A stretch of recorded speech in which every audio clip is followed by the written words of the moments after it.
Hello students, कैसे हैं सभी। आई होप सब अच्छे होंगे बच्चों आज के सेशन में हम लोग पढ़ेंगे हिंदी ग्रामर के अंदर वर्णमाला। बच्चों वर्णमाला का कुछ पार्ट हम कंप्लीट कर चुके थे। बच्चों वर्णमाला में हमने कल तक स्वर पढ़ लिए थे। आज का हमारा टॉपिक है बच्चों वर्णमाला के अंदर व्यंजन। क्या पढ़ेंगे बच्चों हम? वर्णमाला। मैं आपको बता चुका था कि वर्णमाला क्या होती है। वर्णों के सुव्यवस्थित क्रम को वर्णमाला कहते हैं। बच्चों वर्णमाला के अंदर स्वर कंप्लीट कर चुके थे, आज व्यंजन पढ़ेंगे। तो बच्चों व्यंजन मैंने आपको बता दिया था कितने प्रकार के होते हैं। ठीक है बच्चों, एक बार रिपीट कर लेते हैं फिर भी। स्पर्श व्यंजन, स्पर्श व्यंजन, ऊष्म या संघर्षी व्यंजन, अंतः यस्त व्यंजन, आगत व्यंजन और बच्चों संयुक्त व्यंजन। बच्चों व्यंजनों की संख्या कितनी होती है? 33 और 41। ठीक है, अब आप लोग ये बोलोगे कि सर 31 कैसे, वो 33 कैसे या 41 कैसे है। बच्चों अभी सब क्लियर हो जाएगा कि वर्णों व्यंजनों की संख्या 33 कैसे है, 41 कैसे है। बच्चों हिंदी वर्णमाला में कितने वर्ण होते हैं? 52, जिसमें से 11 वर्ण होते हैं आपके स्वर और बच्चों 41 वर्ण होते हैं आपके व्यंजन। अब आप दोनों को ऐड करो, 41 और 11 कितने हो गए? 52। हिंदी वर्णमाला में 52 व्यंजन होते हैं, वो सॉरी 52 वर्ण होते हैं, जिसमें से 41 व्यंजन और 11 स्वर होते हैं। अब यहाँ पे हमने लिखा कि 33 और 41, तो बच्चों आपके दिमाग में क्वेश्चन जरूर आया होगा कि वर्णों की यहाँ व्यंजनों की संख्या 33 क्यों है और 41 क्यों, 33 कैसे है कि 41 कैसे है। तो बच्चों ये अभी हम सब क्लियर कर देंगे। देखो स्पर्श व्यंजन, बच्चों स्पर्श व्यंजन आपने पढ़ा होगा। देखो कोई भी स्टूडेंट हो, कोई भी पढ़ने वाला बच्चा हो, जिसने जो भी कभी स्कूल गया है, तो बच्चों उसने स्टार्टिंग कहाँ से की होगी? वर्णमाला से, अल्फाबेट यहीं से स्टार्टिंग करते हैं। तो अल्फाबेट में बच्चों हम क्या पढ़ते हैं? ए आ कै खे गे। तो बच्चों स्वर तो हम पढ़ चुके थे। व्यंजन स्टार्ट होते हैं बच्चों कैसे? तो कै, देखो बच्चों हिंदी वर्णमाला के अंदर 5 वर्ग होते हैं। कौन कौन से बच्चों? एक होता है कै वर्ग। कै वर्ग का मतलब बच्चों कै की रेंज में जितने भी वर्ण आते हैं, जैसे कै खे गे घे अण तै थे दे ध न च छ ज झ न, इस तरीके से।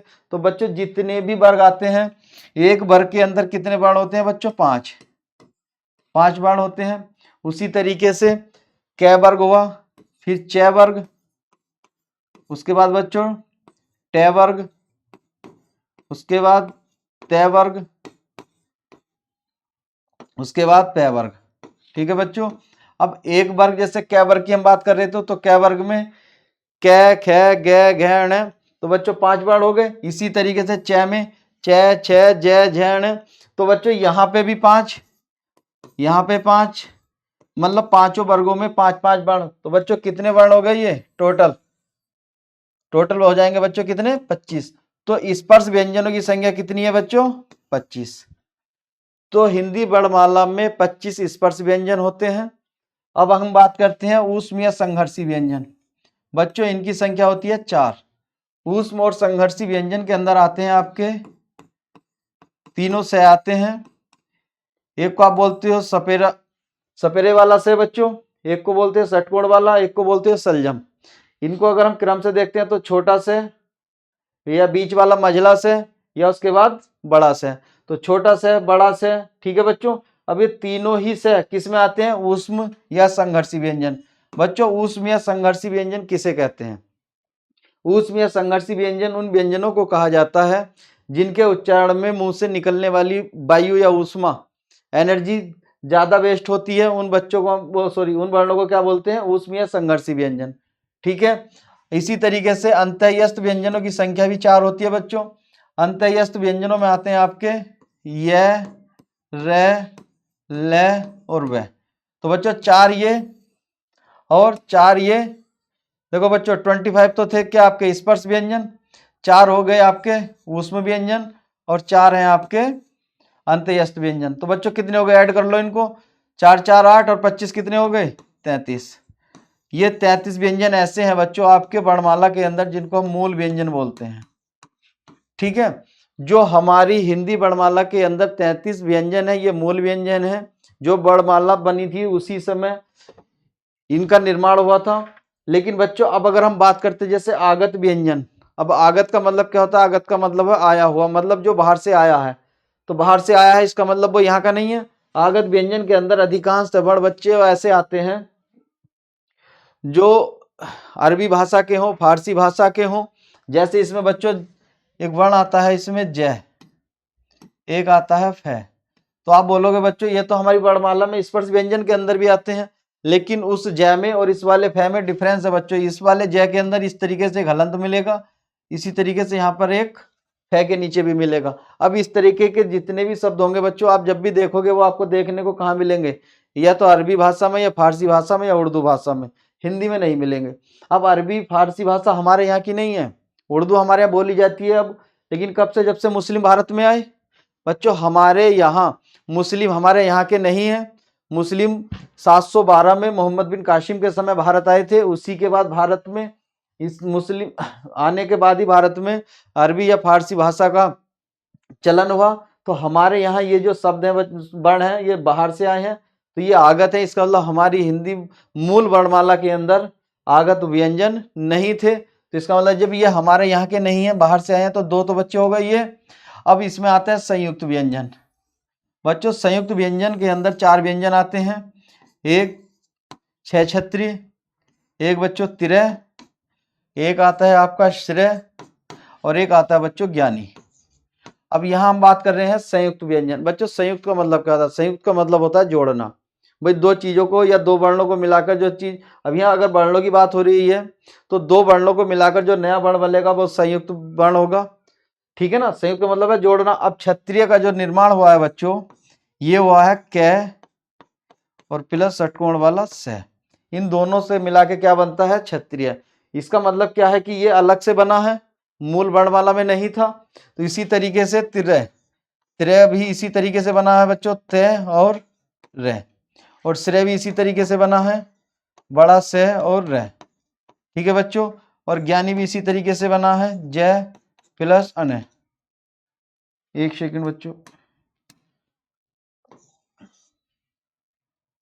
जय और अनय। ठीक है बच्चों, अब यहां देखो संयुक्त व्यंजन कितने हो गए, 4 क्या हो गए संयुक्त व्यंजन। तो 4 ये और बच्चों 2 ये। अब 33 में आप 2 प्लस 4 कितने हो गए बच्चों, 33 2 35 4 39 39 हो गए। लेकिन व्यंजन है कितने 41, तो अभी 2 और बचे। बच्चों 2 व्यंजन जो होते हैं, 2 व्यंजन होते हैं आपके उत्क्षिप्त व्यंजन। बच्चों उत्क्षिप्त व्यंजन में एक तो ये आता है और एक ये आता है। ठीक है बच्चों, अब ये जो उत्क्षिप्त व्यंजन है, उत्क्षिप्त व्यंजन किसे कहते हैं बच्चों, उत्क्षिप्त व्यंजन उन्हें बोला जाता है जिन व्यंजनों के उच्चारण में जीव या हमारी जीवा ऊपर मूर्धा से टकराकर बहुत स्पीड के साथ नीचे गिरे। ल, आप जैसे ल बोलोगे तो आपकी जीभ ऊपर टकराएगी मूर्धा में और उसके बाद तुरंत नीचे गिरेगी। तो इस तरीके के जो शब्द वर्ण होते हैं उनको हम उत्क्षिप्त वर्ण बोलते हैं, ल या ड। अगर आप इनको बोलोगे बच्चों तो सिंपल सा ऐसे ही बोला जाएगा। तो उत्क्षिप्त व्यंजन उनको बोला जाता है जिन वर्णों के उच्चारण में जीभ मूर्धा से टकराकर खट से नीचे गिरे, उनको उत्क्षिप्त बोला जाता है। तो बच्चों ये 2 उत्क्षिप्त ये भी व्यंजन है, ये भी क्या है बच्चों व्यंजन है, ये भी व्यंजन है। अब 2 व्यंजन ये हो गए, तो बच्चों कितने हो गए 41। तो अगर क्वेश्चन आपसे आता है कि वर्ण हिंदी वर्णमाला में व्यंजनों की संख्या, तो सिंपल सी बात है 41 है। लेकिन अगर आता मूल व्यंजन कितने हैं, तो मूल व्यंजन होते हैं बच्चों कितने 33। हिंदी वर्णमाला में मूल व्यंजनों की संख्या 33 है, व्यंजनों की संख्या कितनी है टोटल 41 है, जिसमें उत्क्षिप्त व्यंजन स्पर्श व्यंजनों की संख्या 25, ऊष्म संघर्षी व्यंजन 4, अंतःस्थ व्यंजन 4, आगत व्यंजन 2, संयुक्त व्यंजन 4 और उत्क्षिप्त व्यंजन 2, सबको मिला के बच्चों कितने हो गए? 41। तो कुल व्यंजनों की संख्या 41 है, लेकिन मूल व्यंजनों की संख्या 33 या 33 है। ठीक है बच्चों, अब आगे हम देखते हैं व्यंजनों का वर्गीकरण। आगे देखते हैं बच्चों व्यंजनों का वर्गीकरण।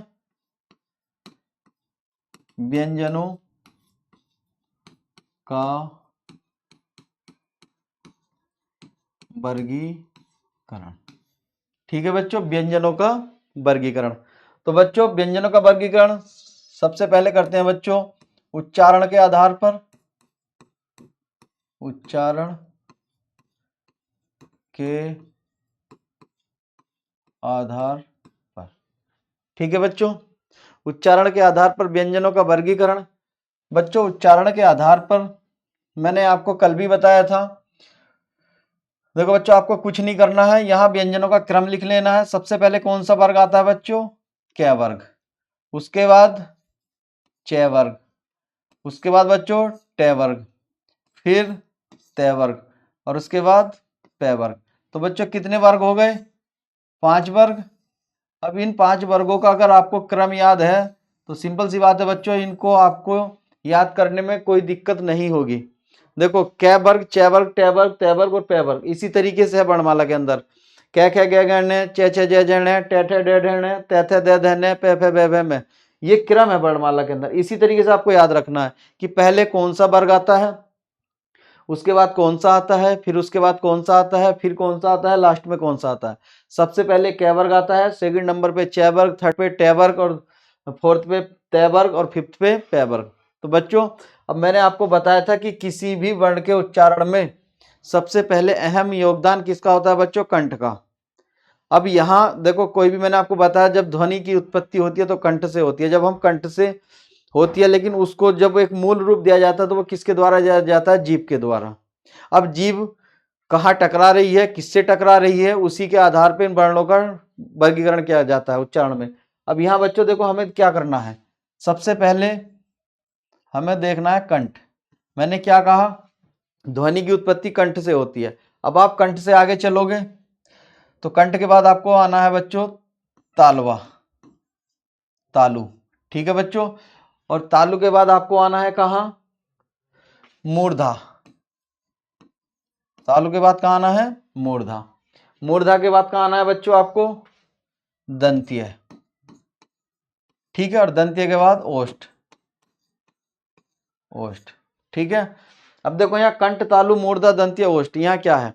मैंने क्या कहा कि कंठ, किसी भी ध्वनि की उत्पत्ति कंठ से होती है। कंठ कहाँ होता है? आपके गले में है ना, वो होता है ना, देखते हो लटका हुआ सा, वो कंठ ही तो बोला था। अगर वहां से ही आप बोल पाओगे, अगर उस कंठ की आप बिल्कुल चुप बैठे रहो, कुछ नहीं पता चलेगा, आप मुंह मत खोलो, करो, बोलने की कोशिश करो, तो गले में आपके वाइब्रेशन होगी। ध्वनि की उत्पत्ति वहीं से होती है, लेकिन ध्वनि को मूल रूप कहाँ से मिलता है? जीभ से। अब आप सोचो, कुछ बच्चे ऐसे होते हैं, छोटे बच्चे जो 4 साल 5 साल के भी नहीं बोल पाते। वो क्यों नहीं बोल पाते? क्योंकि उनका तालवा लगा होता है। तालवा जानते हो? कुछ बच्चों की जीभ नीचे चिपकी होती है, वो ऊपर नहीं उठ पाती। और जब वो ऊपर नहीं उठेगी, इसका मतलब क्या है? वो चलेगी नहीं, चलेगी नहीं तो वो बोलेगा नहीं। लेकिन बोलने की कोशिश कर रहा है तो वो करता है, कोशिश बोलने करता नहीं, बोल नहीं पाता। ध्वनि तो उत्पन्न हो रही है अंदर से, लेकिन उसको मूल रूप नहीं दे पा रहा। मूल रूप वही बच्चा दे पाता है जिसकी जीभ मूवमेंट करती है, ऊपर नीचे चलती है। और जिसकी जीभ नीचे चिपकी है, समझ लो उसका तालवा लगा हुआ है ज्यादातर। तो अगर उसको डॉक्टर को दिखा दिया जाता है तो तालवा नीचे से काट देता है सीजर से या कैंची वगैरह से, तो उसकी जीभ में थोड़ा सा डिफरेंस आ जाता है। तो वो ऊपर नीचे जब चलनी शुरू होती है तो वो धीरे धीरे फिर बोलना स्टार्ट कर देता है। तो नीचे होता है तालवा। तालवे के बाद मैंने क्या कहा? तालवे के जस्ट ऊपर आपकी जीभ जब दांतों से पीछे ऊपर टकराती है उसे मूर्धा बोलते हैं। तो पहला स्टेशन आपका अंदर कंठ है, उसके बाद तालवा है, तालवे के बाद मूर्धा है, मूर्धा के बाद जब आप बाहर आओगे तो दांत है, और दांतों के बाद बाहर आओगे तो क्या है? होठ है। आपको इसको क्रम में याद रखना है। सबसे अंदर कंठ, कंठ के बाद तालवा, तालवे के बाद मूर्धा, मूर्धा के बाद दांत, और दांत के बाद होठ। क्रम यही याद रखना है, उसी तरीके से इनका क्रम याद रखना है। आप कभी भी क्वेश्चन में गलती नहीं करोगे। एग्जाम में यहाँ से जब क्वेश्चन आता है बच्चों को देखने में सिंपल लगता है, लेकिन कंफ्यूजन कर बैठते हैं कि कौन सा कंठीय था, कौन सा तालवा था। आपको अगर कंफ्यूजन है तो सीधा कुछ नहीं करना है, कैच टे का वर्ग देख लेना है कि कौन सा वर्ग है, पहला, दूसरा, तीसरा, उसी तरीके से इधर देख लेना, पहला दूसरा तीसरे पे कौन सा है भाई। पहले कंठ है, फिर तालु है, फिर मूर्धा है, फिर दंत है, फिर होठ है। अगर इस तरीके से क्रम याद है तो आप क्वेश्चन कभी गलत नहीं करोगे। कै वर्ग, सबसे पहले कै वर्ग आता है, तो बच्चों यहाँ सबसे पहले क्या आता है? कंठ। तो कै वर्ग सबका सब कैसे है बच्चों? कंठीय है। ठीक है, कै वर्ग के बाद आता है आपका चै वर्ग। तो चै वर्ग सब कैसा होगा बच्चों? सेकंड नंबर पे तालु, तालव्य है। तो चै वर्ग कैसा है? तालव्य है। उसके बाद आता है टै वर्ग, टे ठे डे ढे ने। तो बच्चों तै वर्ग कैसा हो, सॉरी टै वर्ग कैसा होगा? मूर्धा, मूर्धा या मूर्धन्य। ठीक है बच्चों। उसके बाद आता है तै वर्ग।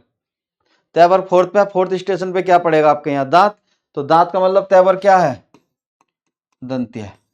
और अगर यकीन ना हो तो आप कोशिश करके देखो, तै को जब आप बोलोगे तै वर्ग को, तै थे दे दे ने, आपकी जीभ नीचे वाले दांतों से टकराएगी। बिना दांतों के टकराए आप बोल ही नहीं सकते। प्रैक्टिकल कर लो, बोल के देख लो। तै थे दे दे ने दांतों पे रखी होगी तो तै वर्ग पूरा बिना दांतों के नहीं बोला जाएगा। इसका मतलब तै वर्ग कैसा है? दंत्य है। अब पै वर्ग, पै वर्ग है ओष्ठ्य। पै वर्ग लास्ट में कौन सा स्टेशन है? ओष्ठ्य या पांचवा है तो ओष्ठ्य है। अब पै वर्ग को बोल लो आप, पै फै बै भै में, जब तक दोनों होठ आपस में नहीं चिपकेंगे आप बोल नहीं सकते। दोनों होठ खोल के बोल के देख लो, नहीं बोल पाओगे।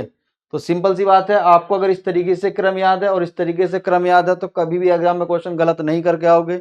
सबसे ऊपर कै वर्ग, कै वर्ग मतलब कंठीय, उसके बाद चै वर्ग, चै वर्ग मतलब तालव्य, मतलब इधर से इसका क्रम और इधर से इनका क्रम अगर आपको याद है तो सिंपल सी बात है, सब कुछ याद है।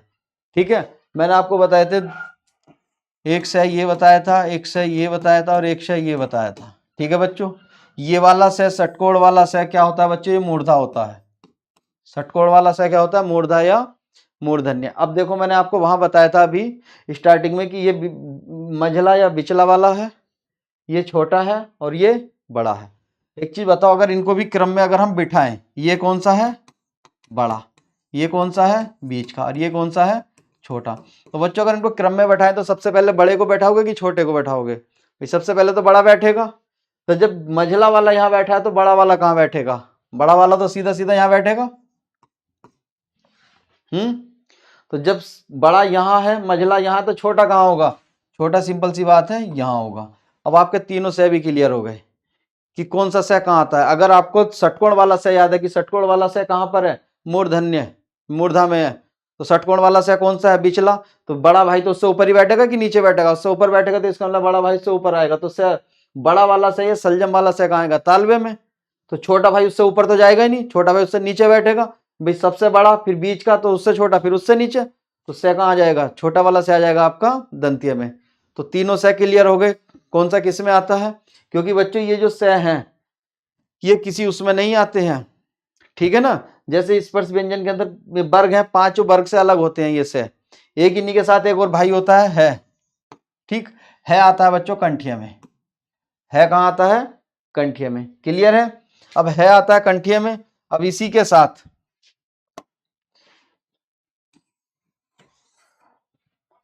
है आता है कंठीय में। अब इसी के साथ से एक शब्द आता है यह। ठीक है, ये वर्ण कहाँ आता है बच्चों? यह वर्ण आता है इसके साथ यहां। यह वर्ण कहाँ है? च या तालव्य में आता है। देखो यह और बड़ा सा दोनों को मिला के क्या बनेगा बच्चों? यस। ठीक है, दोनों को मिला के क्या बनेगा? यस। यस क्या होता है? यस का मतलब होता है मान सम्मान इज्जत। और मान सम्मान इज्जत कब मिलती है? कब मिलती है? जब आदमी अपने मतलब किसी के प्रति अच्छा बोलता है, मान सम्मान के साथ बोलता है, मधुर बोलता है, तभी उसको यश या इज्जत मिलती है। अगर तुम उल्टा सीधा बोलोगे तो नहीं मिलेगी। ठीक है ना, अगर कोई व्यक्ति ज्यादा बोलता है तो गांव देहात के अंदर एक शब्द बोल दिया जाता है कि इसका तालवा कितना खुला हुआ है, ज्यादा बोलने वाले को। ठीक है ना, अधिक बोलने वाले को यही बोल जाता है कि इसका तालवा कितना है। तो तालवे का मतलब मैंने आपसे क्या कहा कि कोई भी व्यक्ति कब बोलता है? जब उसका तालवा सही हो। और अगर तालवा चिपका है तो नहीं बोल पाएगा, और अगर नहीं बोल पाएगा तो सिंपल सी बात है समस्या का सामना आएगा। तो अगर वो बोल पा रहा है तो सिंपल सी बात है तालवे की वजह से, और बोलने की वजह से उसे मान सम्मान मिलेगा। तो यश की प्राप्ति भी कब होगी? बोलने से। कितना बोलता है, कैसे बोलता है, उसी से मिलेगा। तो अगर बड़ा से है तो यश कहाँ होगा? तालवे में। मतलब यह और बड़ा से दोनों कैसे वर्ण है? तालव्य वर्ण है।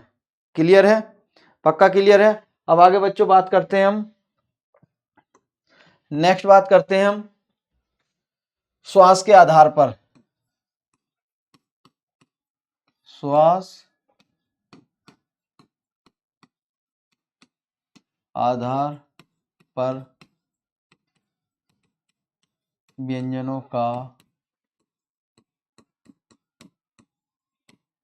वर्गीकरण। ठीक है बच्चों, श्वास के आधार पर व्यंजनों का वर्गीकरण। श्वास का मतलब जानते हो बच्चों, श्वास का मतलब क्या होता है? सांस लेना। तो श्वास के आधार पर बच्चों व्यंजनों को दो पार्ट में डिवाइड किया गया है। श्वास के आधार पर व्यंजनों को दो पार्ट में डिवाइड किया गया है बच्चों।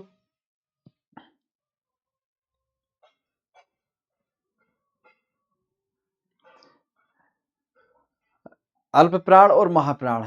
श्वास के आधार पर बच्चों दो पार्ट में डिवाइड किया गया है, एक अल्प प्राण, एक अल्प प्राण और एक बच्चों महाप्राण। ठीक है, अब देखो अल्प प्राण और महाप्राण।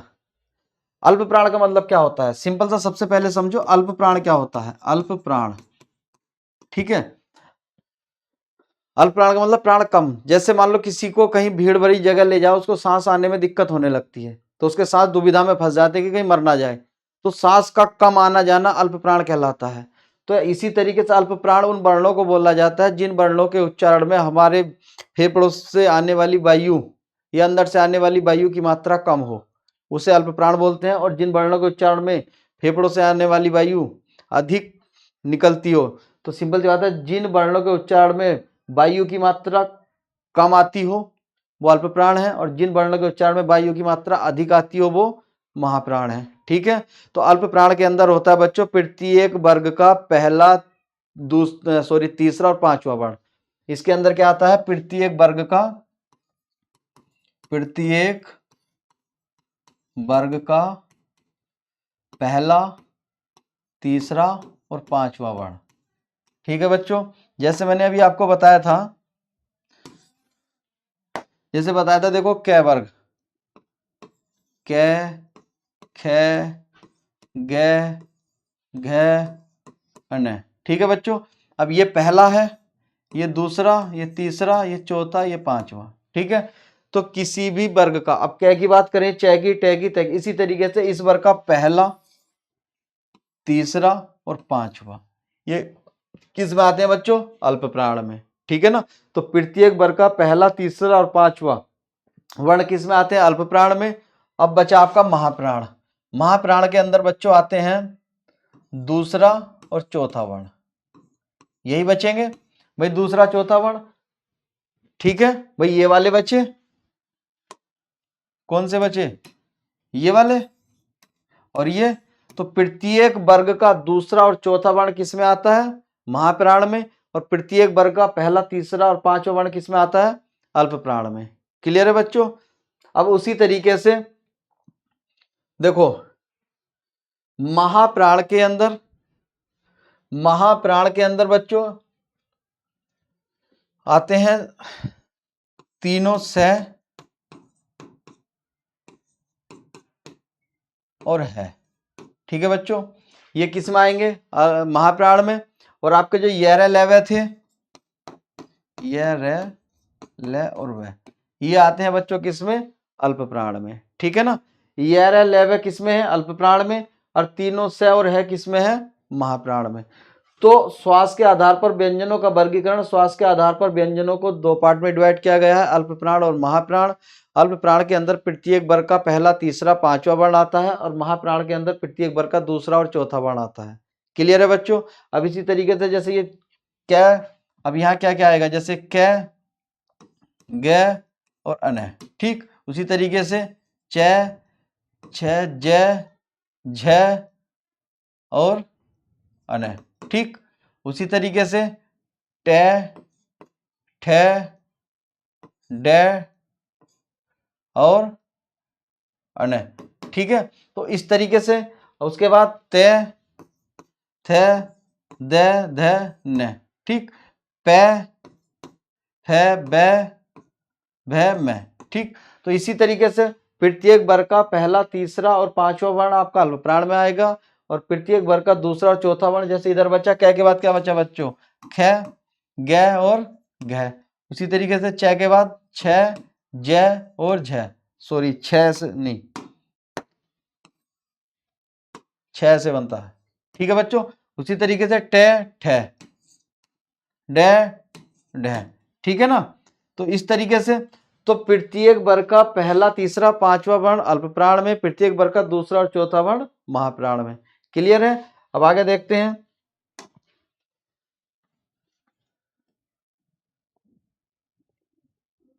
कंपन के आधार पर, कंपन के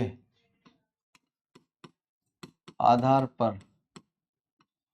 पर व्यंजनों का वर्गीकरण। ठीक है बच्चों, कंपन के आधार पर। बच्चों स्वर तंत्रियों के अंदर जो कंपन होता है उसके आधार पर व्यंजनों को दो पार्ट में डिवाइड किया गया है, अघोष और सघोष। देखो कौन कौन से, अघोष और सघोष। ठीक है बच्चों, अघोष और सघोष। अघोष उन वर्णों को बोला जाता है जिन वर्णों के उच्चारण में कंपन कम हो, या जिन वर्णों के उच्चारण में स्वर तंत्रियों में कंपन ना के बराबर हो, उन्हें हम क्या बोलते हैं, अघोष। घोष का मतलब क्या होता है, घोषणा। घोषणा का मतलब सिंपल सी बात है, जब कोई चीज बिगुल बजता है, बिगुल जानते हो ना, घोषणा जैसे कोई युद्ध वगैरह में बजते थे बिगुल, भाई अगर वो बजाते हैं तो उसमें कंपन होता है कि नहीं होता, होता है। तो घोष का मतलब होता है एक तरीके से घोषणा बोलना, अब बोलेगा तो कंपन होगा। लेकिन यहाँ पे क्या है कि जिन वर्णों के उच्चारण में कंपन कम होता है उसे अघोष बोलते हैं, जिन वर्णों के उच्चारण में स्वर तंत्रियों में कंपन अधिक होता है तो उसे हम सघोष बोलते हैं। तो कंपन अधिक, कंपन अधिक, ठीक, और यहां कंपन, कंपन कम। ठीक है ना। अब यहां पे डेफिनेशन क्या मिलेगी कि जिन वर्णों के उच्चारण में स्वर तंत्रियों में कंपन ना हो। अब आप सोचो कि कंपन ना हो, अगर कंपन ही ना हो तो क्या कोई वर्ण बोला जा सकता है, ऐसा नहीं है। कंपन तो 100% होगा ही होगा। हाँ, सिर्फ इतना हो सकता है कि कम और ज्यादा। बुक के अंदर इसकी डेफिनेशन क्या है बच्चों, कि जिन वर्णों के उच्चारण में स्वर तंत्रियों में कंपन ना हो। ठीक है, लेकिन यहाँ पे सही क्या होगा कि जिन वर्णों के उच्चारण में स्वर तंत्रियों में कंपन की मात्रा कम होती है वो अघोष होते हैं, और जिन वर्णों के उच्चारण में स्वर तंत्रियों में कंपन की मात्रा अधिक होती है उसे सघोष कहते हैं। अब अघोष के अंदर बच्चों प्रत्येक वर्ग का पहला और दूसरा वर्ण, पहला और दूसरा वर्ण, और सघोष में प्रत्येक वर्ग का तीसरा, चौथा और पांचवा वर्ण। ठीक है। अब जैसे क और ख, इधर ग, घ और न। ठीक है, तो इसी तरीके से पांचों वर्ग इसी तरीके से आएंगे, जिस मतलब अघोष के अंदर प्रत्येक वर्ग का पहला, दूसरा वर्ण, और सघोष के अंदर प्रत्येक वर्ग का तीसरा, चौथा, पांचवा वर्ण। इधर कितने आएंगे, तीन वर्ण, और इधर आएंगे 2 वर्ण। अब बच्चों यहाँ पे फिर बात वही आती है कि से, ये से और ये से और है, ये, रे, ले और वह, ये किधर जाएंगे। ठीक है बच्चों, ये किधर जाएंगे। अब देखो सघोष, सघोष कैसे लिखा है, स प्लस घोष, घोष के साथ क्या है, स। तो यहां ध्यान रखना घोष के साथ क्या है, स। तो इसका मतलब है घोष के साथ स नहीं आएगा। अब स नहीं आएगा तो इसका मतलब है स वाले तीनों किधर जाएंगे, इधर। स वाले तीनों ही स किस में आते हैं, अघोष में। ठीक, बाकी बच्चे ये 5, बाकी ये 5 किधर आ जाएंगे, सघोष में। ये, रे, ले, वे। यहाँ अपोजिट है, सघोष, सघोष ऐसे लिखा और तीनों ही सघोष के साथ नहीं होते हैं। अगर सघोष के साथ स नहीं है तो सघोष, स कहाँ जाएंगे, अघोष के अंदर। तो तीनों ही से अघोष में होते हैं, और सघोष में यह, रे, ले, वे और है। ठीक है बच्चों, तो ये हो गया स्वर तंत्रियों में कंपन के आधार पर व्यंजनों का वर्गीकरण।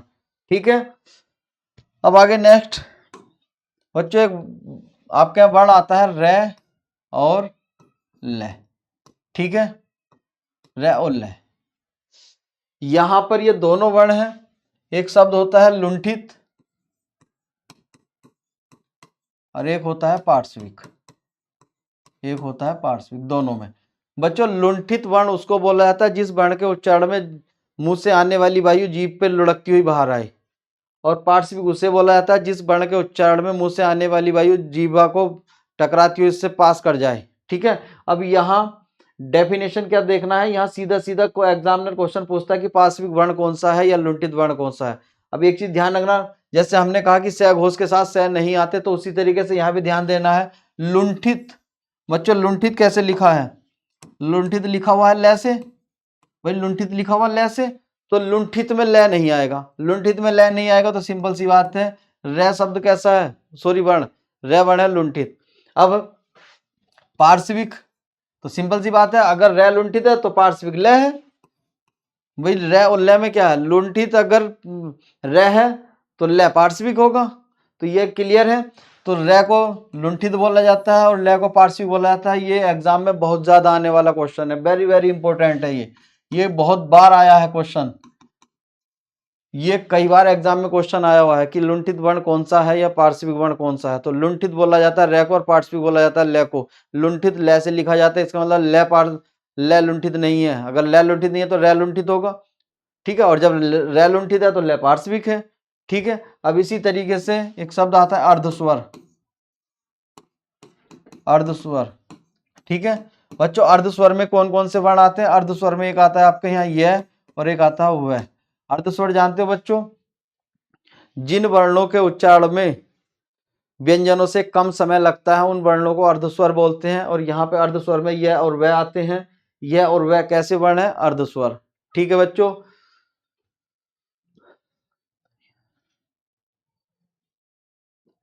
ठीक है, अब इसमें एक है आता है आपका, है मैंने आपको बताया है कंठीय भी है, और है एक ऐसा वर्ण है बच्चों, है कैसा है वर्ण है, स्वर तंत्रीय, स्वर तंत्रीय, ठीक है बच्चों। स्वर तंत्रीय वर्ण कौन सा है और है आपका कंठीय में भी आता है। अर्ध स्वर में यह और वह होते हैं, रे आपका लुंठित होता है, ले पार्श्विक होता है, ठीक है बच्चों। बाकी मैंने आपको उधर बता दिया है। अब यहाँ से व्यंजनों से आई होप आपको सब कुछ समझ में आ गया होगा, बहुत ही इंपॉर्टेंट। अब यहाँ से बच्चों अगर इतना सब कुछ क्लियर है तो क्वेश्चन किसी भी तरीके से एग्जामिनर बना के दे, आप कभी क्वेश्चन में कोई गलती नहीं करोगे। तो बच्चों आज के लिए इतना ही काफ़ी है। अब नेक्स्ट मिलते हैं नेक्स्ट सेशन के अंदर, ठीक है बच्चों। आई होप कि सबको समझ में आया होगा। जय हिंद, जय भारत।